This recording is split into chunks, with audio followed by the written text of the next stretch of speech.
Ya. Clase número 19, miércoles 3 de junio, Escuela Económicas del siglo XX. Lo que vamos a ver hoy en día son las teorías de crecimiento y desarrollo económico. Vamos a empezar a ver, vamos a ver un montón de personajes, que es un tema que a mí me interesa especialmente. Ya. Históricamente, acá hay una confusión entre crecimiento, estándar de vida, desarrollo económico, estándar de vida y calidad de vida. ¿Ya? Vamos a hacer unos análisis al respecto. El crecimiento económico es el incremento en la producción real de bienes y servicios medido a través del tiempo mediante un indicador que se llama Producto Interno Bruto o PIB. Si ese indicador llamado Producto Interno Bruto o PIB lo dividimos por la cantidad de población de ese mismo año en el cual se ha medido este indicador económico, tenemos el PIB per cápita o el producto, la cantidad de bienes y servicios valorados a precios de mercado ya durante ese año en curso, promedio por habitante. El PIB real se incrementa cuando el PIB crece más rápido que la población, lo que significa que hay una mejora en el estándar de vida, de tal manera de que si el producto crece más lento que la población, cada uno tiene en promedio a la larga menos. ¿Ya? Cuando crecen igual, las condiciones de la materialidad de la existencia, por tanto el estándar de vida, se mantienen igual. La idea entonces es que el crecimiento económico sea siempre más alto que el crecimiento de la población. ¿Ya? Ahora, cuando el crecimiento económico es más alto que el crecimiento de la población, hay una mejora en el estándar de vida, es decir, en la materialidad de la existencia de la población, lo que significa que esta población puede consumir más bienes y servicios finales que en los periodos anteriores. El estándar de vida es una concepción de la mejora de vida desde el punto de vista material de la existencia, que es distinta de la idea de una mejora en la calidad de vida, puesto que la calidad de vida ya supone una mejora desde el punto de vista cualitativo en la vida de las personas. Cualitativo tiene que ver de cualidad, de calidad. La primera, el estándar de vida, supone, por ejemplo, cuántas tazas de arroz se consumen por mes, si son más que antes, y la segunda, que es la calidad de vida, supone si esta persona es feliz y está satisfecha, por ejemplo, con sus niveles de participación política o con su propia vida, por ejemplo. Entonces, el desarrollo económico supone la suma del estándar de vida más la calidad de vida en el análisis del proceso de desarrollo de vida de las personas. Los especialistas en desarrollo económico analizan las fuerzas y las políticas que causaron y causan o que impidieron o impiden el mejoramiento de la vida de las personas desde un punto de vista del estándar de vida y desde un punto de vista de la calidad de vida. Incluso eso nosotros lo podríamos historiar. Ya alguien dedicado a la historia económica podría hacer eso. Hagamos un poco de historia para saber esto de la economía del desarrollo. Desde 1945 en adelante el desarrollo económico comenzó ya a ser una disciplina separada de la economía y también fue una corriente de especialidad dentro de la economía. Entonces se ve como desde el año 45 como una corriente dentro de la economía o como una especialidad separada. En esa época el desarrollo económico era visto esencialmente desde un punto de vista del estándar de vida y por tanto muy asociado a las variables económicas, especialmente al crecimiento económico. De ahí que se confundiera mucho crecimiento económico con desarrollo económico. O sea, el crecimiento económico es una condición necesaria pero no suficiente para lograr el desarrollo económico. ¿Ya? Junto con el desarrollo de la economía keynesiana y las cuentas nacionales vistas como un registro numérico sintetizado que describe las características y el resultado de un sistema económico a través de un conjunto ya de cuentas que ofrece una representación numérica sistemática de la actividad económica realizada en ese sistema económico durante un periodo de tiempo. Estas constituyen un instrumento para obtener la representación cuantificada de la economía de un país a partir del registro de los flujos y fondos originados entre sus unidades económicas y entre estas y el exterior. Construida la técnica de medir el PIB y sus indicadores, estas empezaron a ser utilizadas desde 1940 en adelante. En Chile fue la Corporación de Fomento, la famosa Corfo, desde el año 1940 al año 1962, quien lleva en estas cuentas, Odeplan, Oficina de Planificación, desde el año 63 a 1975, y entre el año 1976 hasta hoy en día el Banco Central, que llevan estas cuentas macroeconómicas que en el fondo reflejan el crecimiento económico y la situación económica del país. Estas permiten entonces medir el desempeño económico como estándar de vida, como PIB real, y hacer ciertas preguntas importantes con una base empírica. Por ejemplo, ¿por qué hay naciones que crecen más rápido que otras? ¿Cuándo comenzó el llamado crecimiento económico moderno? Que lo descubrió Simon Kuznets, que le dieron un premio Nobel en el año 1971, ya, y se dio cuenta que con la primera revolución industrial a mediados del siglo XVIII fue el primero que empezó a hablar de crecimiento económico moderno. ¿Qué políticas económicas afirman el crecimiento económico y permiten el desarrollo económico? ¿Cuáles son los factores que hay detrás de estos crecimientos recurrentes en el tiempo? Que es una diferencia entre una y otra sociedad, que una es el crecimiento recurrente, o sea, se da permanentemente en el tiempo. En los otros avanzan explosiones, avanzan y retroceden el doble, como los países latinoamericanos, por ejemplo.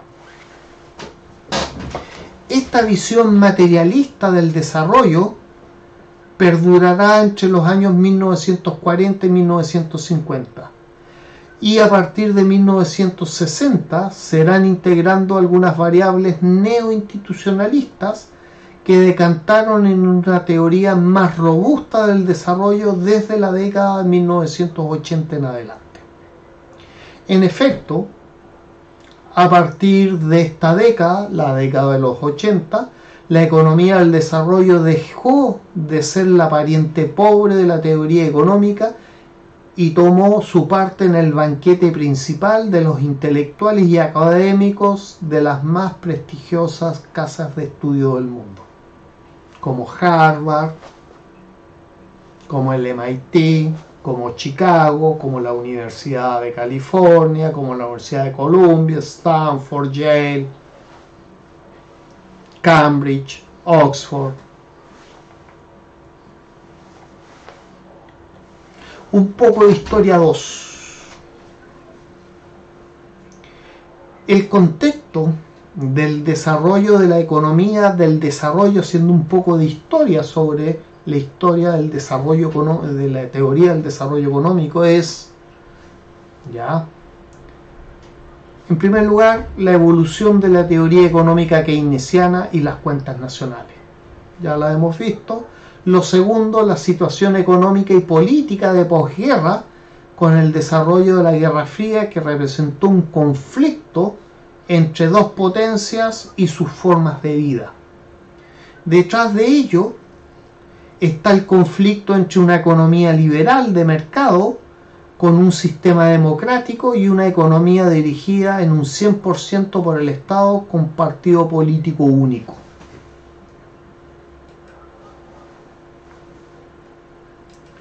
Esta guerra entre estas dos potencias, y que llamamos Guerra Fría para evitar llevar la Guerra Caliente es porque hay conflicto entre ellas, si no pelean, pero pelean a través de terceros, ¿ya?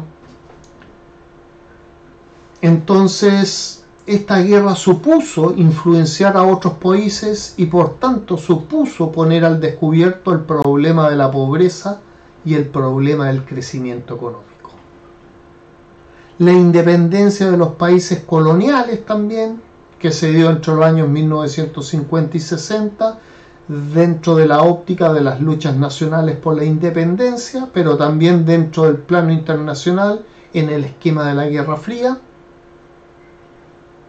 En cuarto lugar, el colapso de los socialismos reales en Europa y la transición de Europa Oriental a economías de mercado y a supuestos sistemas políticos democráticos. Esos son el esquema histórico sobre el cual se da esta teoría o la teoría del desarrollo económico. Ahora, el primer economista del desarrollo que nosotros vamos a ver es este señor, Arthur Lewis o W.A. Lewis, que vivió entre el año 1915 y el año 1991 y que es este señor. Él es muy interesante, en primer lugar, porque es latinoamericano, aunque hizo todo su estudio, toda su vida y su carrera en Inglaterra, en la Universidad de Manchester y después en Estados Unidos, en la Universidad de Princeton. Es interesante por lo siguiente, porque nació en la Guayana inglesa, ahí al lado de Venezuela, en el continente, porque es de color y porque es un gran historiador económico y un gran economista del desarrollo.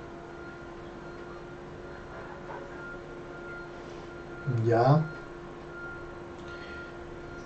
En el año 1979 él va a ganar el Nobel de Economía junto a Theodore Schultz, que es el segundo economista de la Escuela de Chicago que gana el Nobel.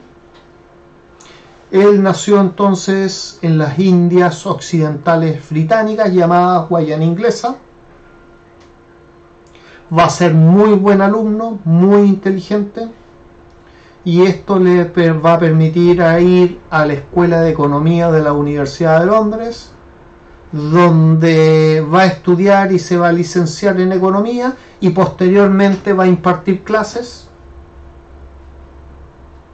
Posteriormente se lo va a llevar hacia el norte, en las Islas Británicas, hacia Manchester, ya, donde va a ser profesor de la Universidad de Manchester y va a publicar sus principales estudios estando ahí, que lo llevaron al Nobel de Economía.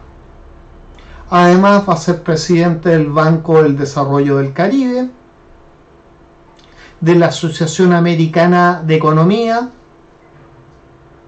que es un reconocimiento muy importante a alguien que ha hecho una carrera académica relevante, y desde el año 1963 miembro de la Woodrow Wilson sobre asuntos públicos en la Universidad de Princeton.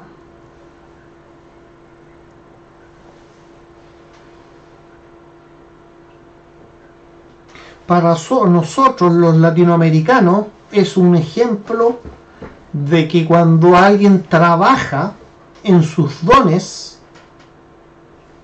puede salir. El don sin trabajo no vale.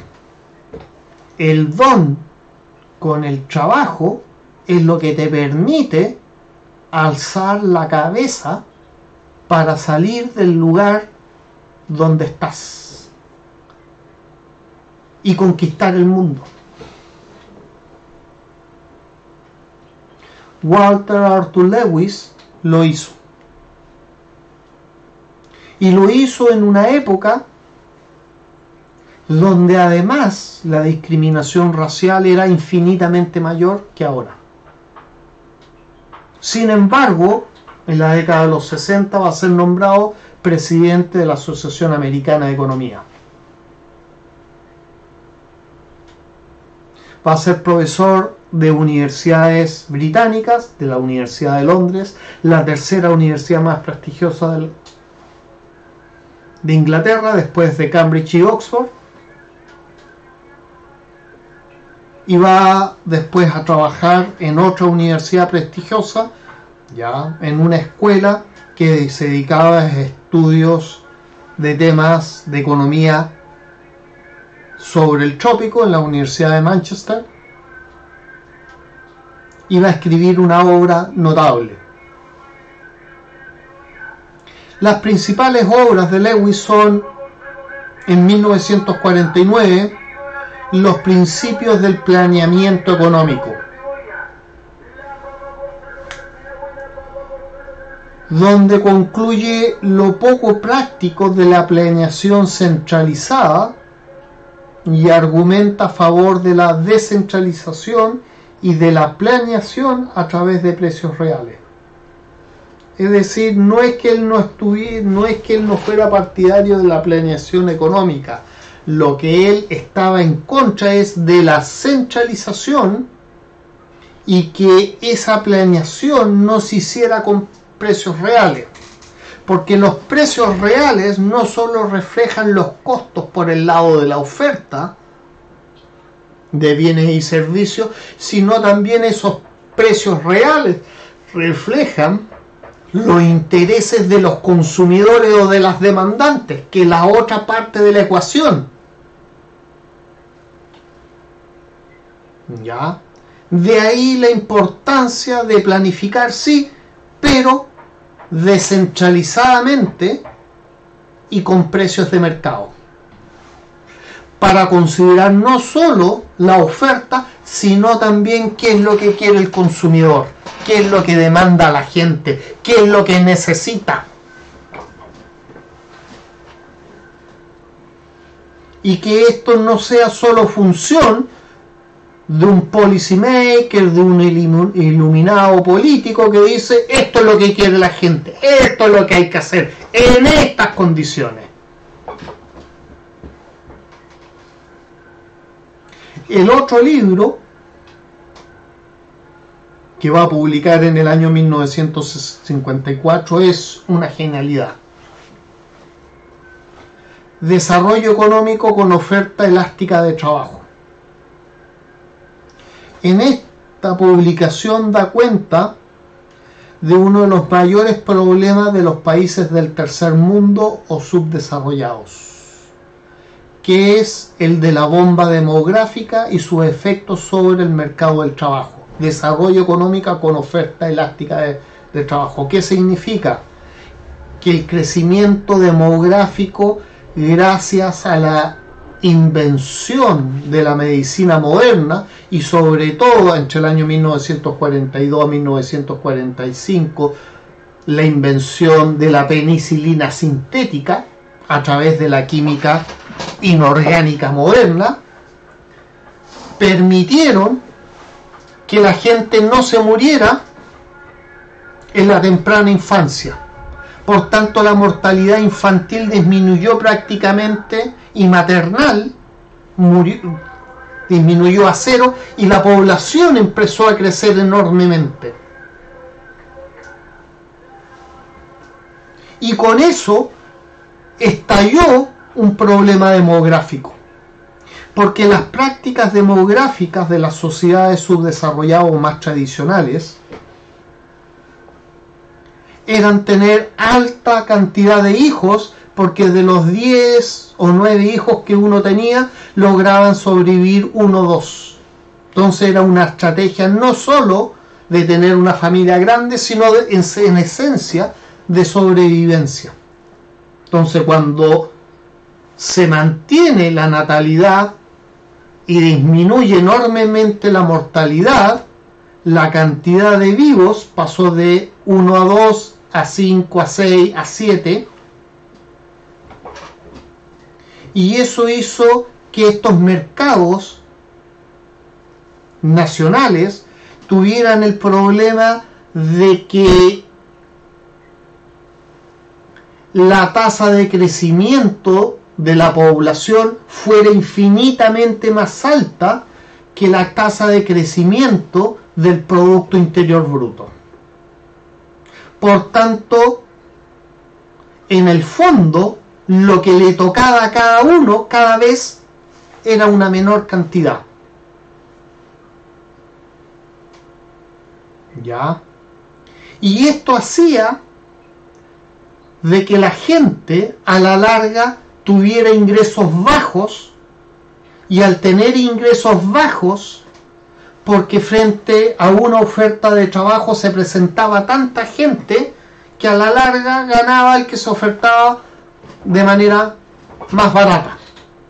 Entonces los sueldos tenían en el sistema a bajar, se prefería el exceso de mano de obra sobre la tecnología a través de máquinas y herramientas, los bienes de capital, y esto hacía que la especialización productiva fuera casi nula, en vez de una producción intensiva, extensiva, barata, con sueldos bajos, y si el sueldo era bajo, esa gente tenía un bajo estándar de vida, tenía cero capacidad de ahorros, y si tenía cero capacidad de ahorro había casi muy poca capacidad de inversión.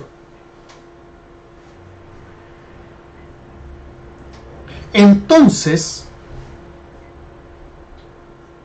esta oferta elástica, es decir, a tal precio, están dispuestos a venderse la gente a nada, generaba un problema en el tema del desarrollo económico. De ahí que en la década de los 50 y de los 60, sobre todo en adelante, y esto se mantuvo a los 70, a los 80,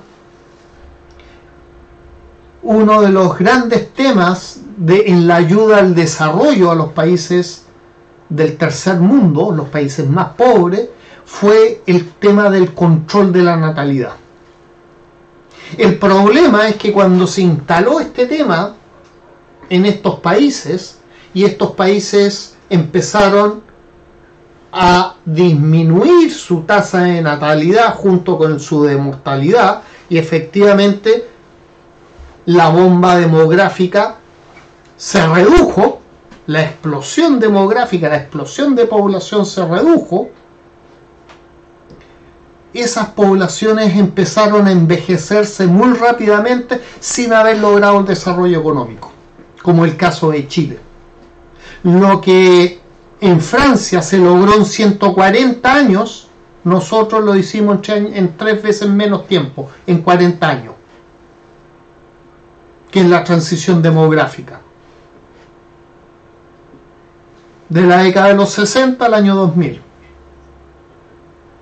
Esencialmente desde el año 64, con la elección del presidente Eduardo Frei Montalva, y ahí uno ve, si tiene los datos, cómo en la curva demográfica del año 60, ¡pah!, hay una brutal caída. Justo cuando dije, y baja enormemente. ¿Ya? Hay una en el año 30 y otro en el año 65. Como un corte así, ¡pah!